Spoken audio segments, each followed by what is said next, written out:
बंधु मैंने मात्र किछि मैच आउ सेही किछि मैच खेली इतिहास रचिदेले भारतर युव स्टार वैभव सूर्यवंशी।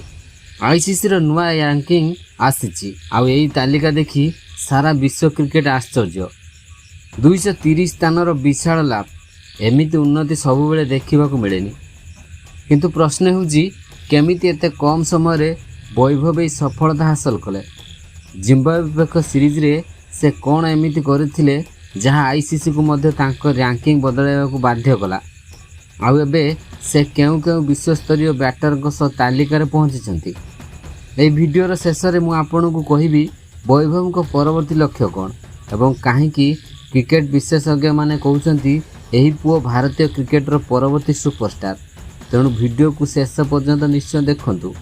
दर्शक बंधु, जिम्बाब्वे विपक्ष टी20 सीरीज रे वैभव सूर्यवंशी को बैट जेपरी गर्जी थिला सेथिरे फल एबे आईसीसी रैंकिंग रे देखिबाकू मिलिछि।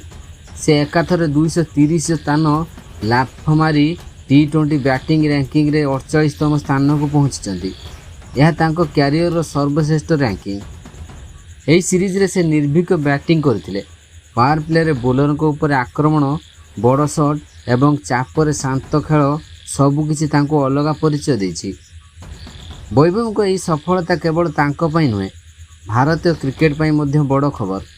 अति कम बयस रे से जेपरि आत्मविश्वास देखाइछंती ताहा देखि अनेक पूर्वतन क्रिकेटर तांको प्रशंसा करुछंती। एबे सबुको नजर आगामी सीरीज उपरे। जदि से एही फॉर्म जारी रखती तेबे शीघ्र टॉप 30 किंबा टॉप 20 मध्य पहुँचबार सुजोग रही। तेबे बंधु माने वैभव सूर्यवंशी को